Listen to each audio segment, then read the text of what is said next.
I was really surprised. I told him actually that, Tim, this is very new to me and please bear with me because I'm not used to being accommodated. And then you know what he said? I am your angel here. And then just ask me if you need something.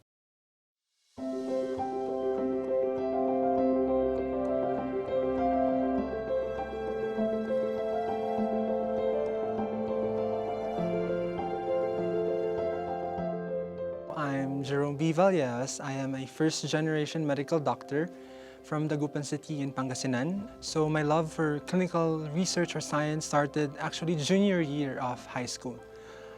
Out of the blue, my biology professor asked me to lead this investigatory project on oregano.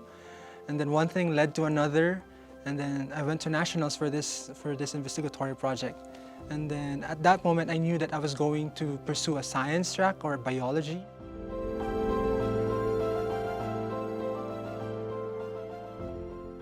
After high school, I did apply for biology at the University of Santo Tomas. So that was a 4-year undergraduate program. And then I continued on to pursue my Doctor of Medicine at the same university at the Faculty of Medicine and Surgery at UST. And then after graduating, I went to the Department of Health to finish my postgraduate medical internship, wherein you are going to rotate at the different specialty hospitals of DOH. 4 months into my internship, I got sick and I was initially diagnosed with multiple sclerosis. That is when my disability started. I was diagnosed with an autoimmune disease wherein my body attacks the sheath of my nerves, hence weakening it. Hence my disability right now. I have difficulty in walking and I almost didn't become a doctor, to be honest, because I don't know what will happen to me with my disability, you know. And it is a public hospital, so I should be on my feet every day. But I didn't stop dreaming and I went for it. After a month, I told my doctor to clear me and then she cleared me and went back to my internship. Then after my internship, COVID happened. So we went to an online internship program and I finished with flying colors. I finished it. And then the medical boards was scheduled September of 2020, but because of COVID, it was postponed. So it was postponed to November of 2020. But I thought my challenges were already done. A month before I take my medical boards, I lost my mom because of COVID. And it was such a hard time because it was only a year after my diagnosis. And the uncertainty gets more uncertain, you know. But, you know, I promised her that I will take my medical boards and so I did. So I finished it and I passed my medical board exams in November of 2020 and I became licensed in December 2020 as well. After that, I applied for jobs. As a doctor, you know, what will I do with my medical degree? I should be practicing. I applied to some, but for some reasons, my disability gets in the way every time. You know, even though I know I qualify, I know that my credentials are okay, my disability would always give me a hard time. So that's when I started, you know, what if I go into research again? So that's when I saw the Harvard Medical School postgraduate program on Foundations of Clinical Research. That is a certificate program, so it's purely online for 8 months.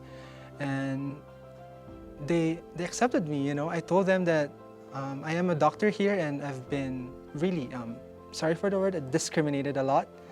And I wanted to know my other opportunities besides being a clinician. I did matriculate in that certificate program. And while matriculating at that certificate program, I also volunteered as a teleconsult doctor at the Office of the Vice President to help them in the surge of COVID patients. Because the hospitals are getting full, so they had to control the surge of patients. So I did that for 1 year and 2 months. I just finished. And now I'll be matriculating at the Harvard Medical School Masters of Medical Sciences and Clinical Investigation, with an emphasis on my disease. So I will be under a neurology research track. I will be under the Clinical Research Director of Massachusetts General Hospital, working on NMO, and I will be working the very disease that caused me my disability.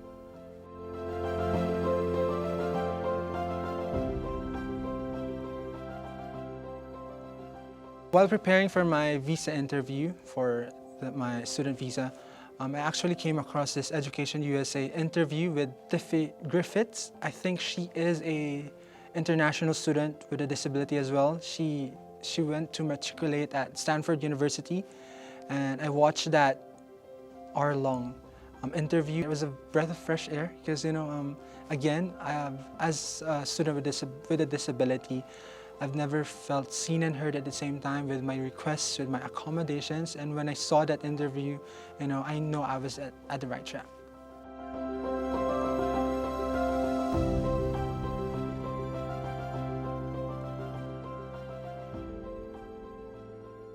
The day after I got my acceptance, I immediately reached out to the Harvard Disability Services, and it's not a centralized disability services, so they have local disability coordinators. I reached out to Harvard Med, the local disability coordinator, Timothy Rogers, and I told him about my condition, that I will be needing help for my accommodations and also for the transportation just in case I decided to go off-campus housing.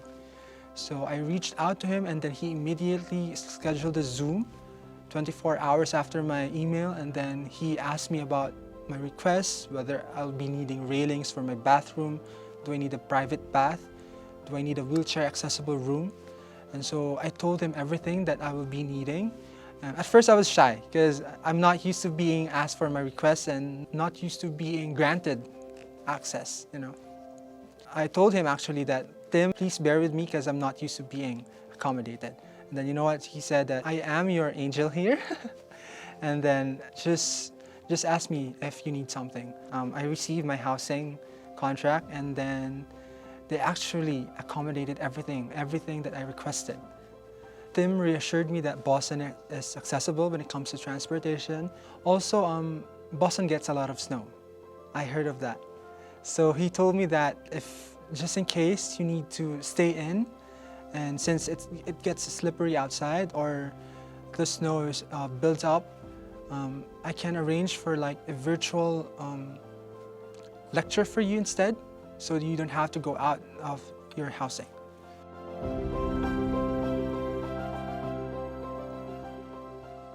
I know that it's going to be competitive, but a healthy competitive thing. I know that there's going to be a lot of snow, and I'm preparing for that.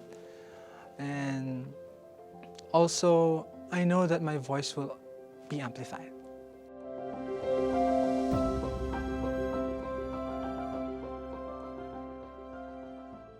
Actually, at first, I thought that I will be discriminated.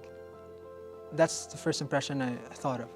But with the ADA, I just knew that international students are actually covered by the ADA, so we are protected by the ADA. That really gives me reassurance that I will not be discriminated with my disability while I'm studying at the United States.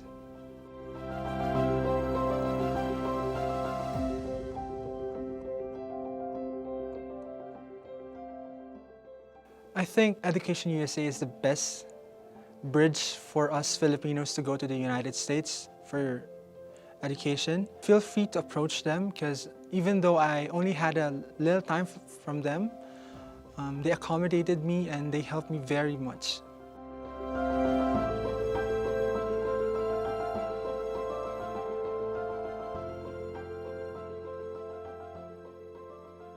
I know that it's always easier said than done, but keep going, do not lose hope, and always remember that faith, grit, and determination will always destroy the odds. Also, don't be afraid to apply to the United States because with the ADA, they have been very inclusive and accessible for us students with disabilities.